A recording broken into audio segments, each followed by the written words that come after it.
Hi, this is Jody Roundhouse with the Roundhouse Report. Please subscribe. I got another request from a subscriber, Noah.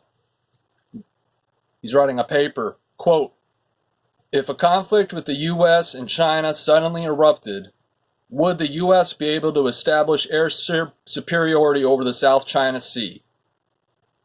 If a conflict with the U.S. and China suddenly erupted, would the U.S. be able to establish air superiority over the South China Sea?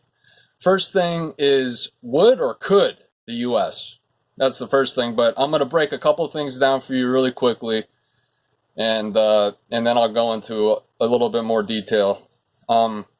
First, any war with China would most likely be initiated by China. China's on the rise. Any war would be initiated with China, in my opinion.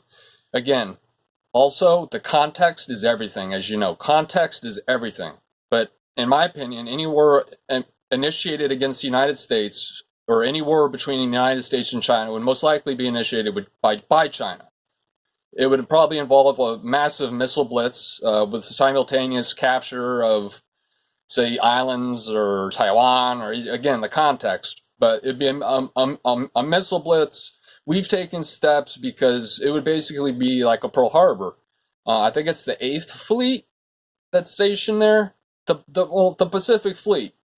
Now, think if China were to launch off 500, or now keep in mind, China has one of the most, as of now, February 4th, 2020, the most ambitious and advanced missile development program that the world has seen with regard to precision capabilities and things like that. The U.S. is still better, but China's hacking our crap. You know, that's a whole nother video. So we don't want to be Pearl Harbor. We don't want them to send 500 guidable cruise missiles that can go thousands of miles each and have them sink our fleet.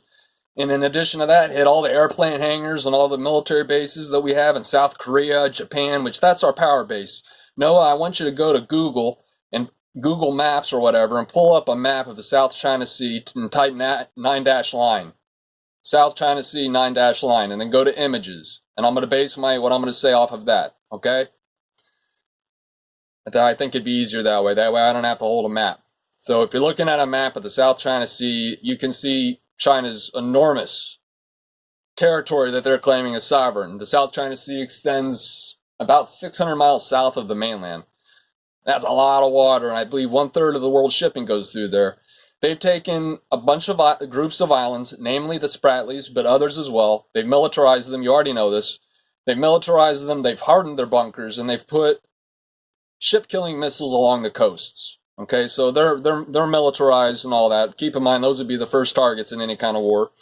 But in order to prevent being Pearl Harbored, losing a bunch of air assets and naval assets in one sneak attack, the United States, has been systematically over the past 5 to 10 years scattering our forces and dispersing them to include small island chains that haven't been used since World War II against the Japanese.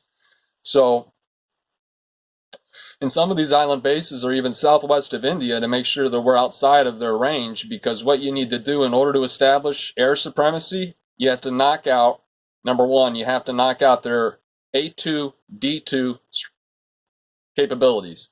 I don't know how familiar you are with that. My other videos talk about it. A2/D2, also known as anti-access area denial. That's where the ship killers come in. Those ship-killing missiles, the Chinese have the most advanced that the public is aware of. It starts with a DXM, I believe, and then DXM-41.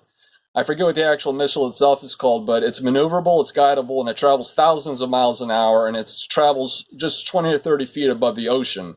So it'd be hard to track, and it'd be hard to shoot down, conceivably. So we've scattered our stuff. I'm assuming that our chiefs of staff know what they're doing here. Because that's the next issue is, who's in command?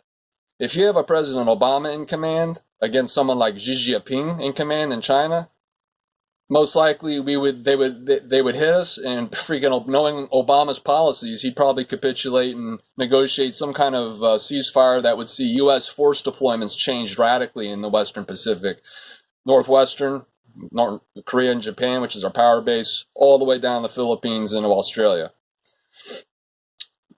Who is in power? Will the President of the United States allow his generals to do their job that they have literally spent 30, 40 years learning to do? Or will some freaking politician run the war Vietnam style or Obama style? And we want it to be Schwarzkopf style, First Desert Storm. We want a capable general, capable staff. That's very important.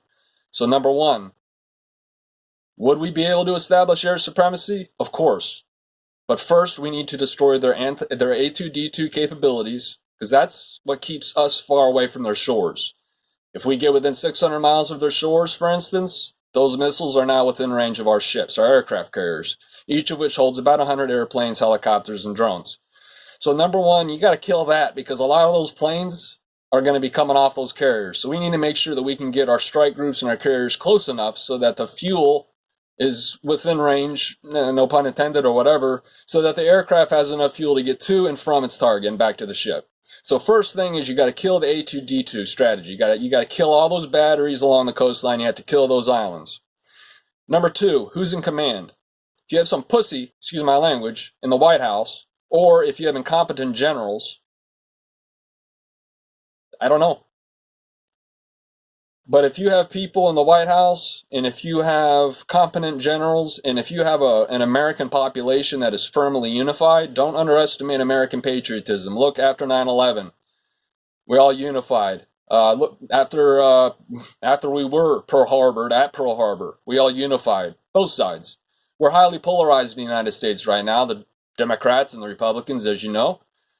But if China launched a sneak attack and killed thousands, if they hit one carrier and killed 5,000 or wounded 5,000 Americans on that supercarrier, let alone the destruction of the best 100 of our best aircraft, that's a heavy, heavy hit. So you got to destroy those A2D2 missiles right away. And then the next thing, and these go hand in hand, is you need to destroy their capability to defend their airspace, which would be the rocket systems. Now, I'm not familiar with what air defense system they use, but if they're buying it from Russia, then it's probably relatively formidable. That would be the S-400 is the latest. They're currently working on the S-500. They just sold the S-400 to Turkey, and the S-300 they sold to Iran. But again, I don't know. China may have made their own, but most likely not. They don't seem to be very good at figuring things out indigenously as the Japanese were. The Chinese have to hack and steal in order to get this, not just from us, but from other countries as well.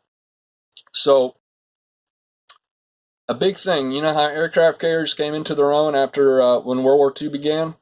Prior to that, it was the battleship, the destroyer. These hulking behemoths. That was the backbone of any navy. Come World War II, that changed, didn't it? Now, the backbone of every navy is a freaking aircraft carrier, with all the escort ships that come along with it. But now we're looking at a new, you had asked about air-sea battle, I believe, right? Air-sea. Any kind of action with China would most certainly, at least in the initial salvo, involve an intense aerial/naval conflict. As to who would win that, I think the United States would, as of now, 2020. That could change in 2030, I don't know. But things like the Quad Alliance, an alliance between India, Japan, Australia, and the United States, have been floated. Papua New Guinea had recently invited Australia to set up a relatively major naval installation on one of its islands, and then Australia invited the United States to help. This would be our pincher move back into the South China Sea if we were to lose it in the most serious, we can't move ships through it anymore. If we were to lose it, that would be one avenue of being able to strike.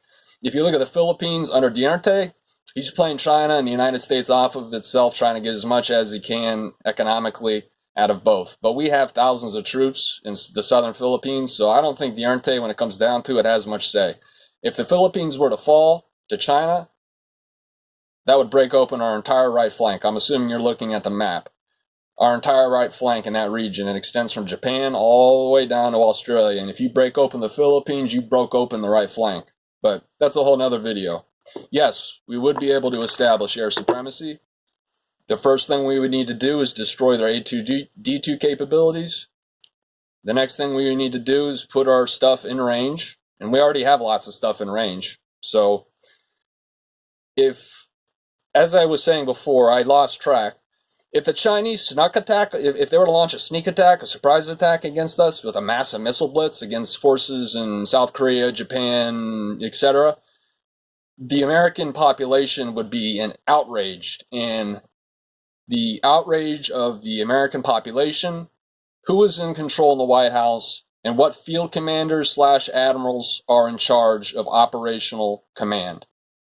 Those three things are pivotal when it comes to, yeah, we can establish it, but would we? Would we? Pinnacle.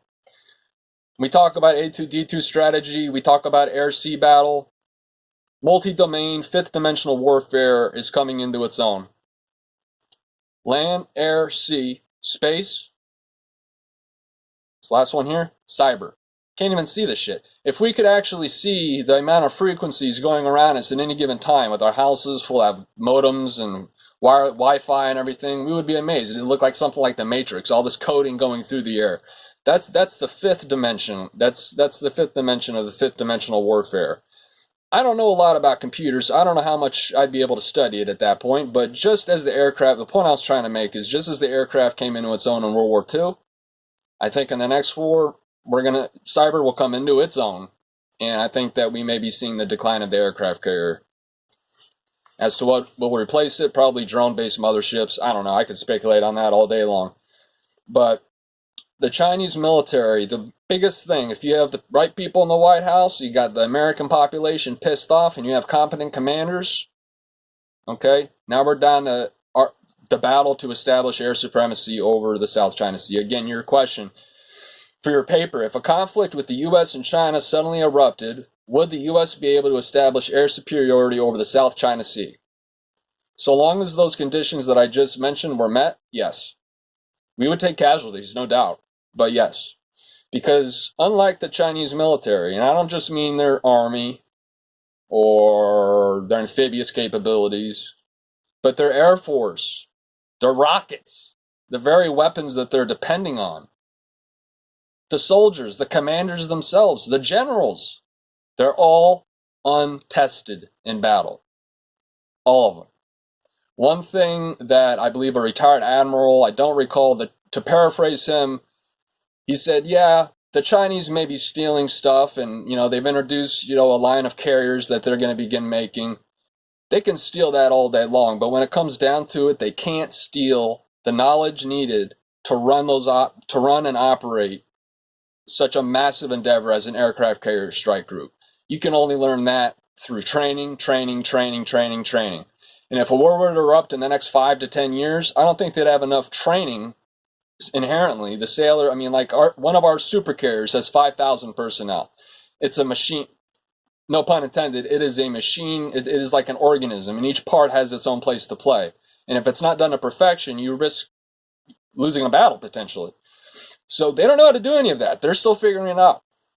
The Chinese military and their weapon systems have not been battle tested. Ours have, to great effect. And as I alluded to in a previous video, the American public and the world will be shocked when the next total war erupts and they see the Americans unveil all the high-tech stuff that we've been saving up for what was to be the USSR. The USSR collapsed. We never had to use that real high-tech stuff. We've just been improving it, keeping it blacked out totally until it's needed to be shown. We haven't had to fight any near-peer competitors like China. We haven't. But the next, when and the next total war breaks out, the United States is going to unroll a whole bunch of bizarre stuff. Go to my video, Trump Trade War Explained. No. The video after this one. Look at that one, and I talk more about that. Where everyone's going to be shocked at just how the United States introduced GPS and smart bombs to the world in the first Gulf War, and everyone was shocked. We invented GPS, and if you think about how the backbone of the mainstay of everyone in the developed world's lives, that's a pretty big deal. We invented the internet. So you got all sorts of factors at play here, but I think I've listed a few, and if you have any questions or if I haven't properly answered what you need for your paper, let me know. And again, I'm curious, are you in university? Are you in war college? And what country are you from? All right, Noah, I hope I helped. Send your friends my way. I need more subscribers. So this is Jody Roundhouse, the Roundhouse Report. I hope that helped. 15 minutes. All right, 15 minutes. My mind trails off a lot, as you can see, so I hope I covered everything. But if not, hit me up in comments. All right, buddy. Jody Roundhouse out.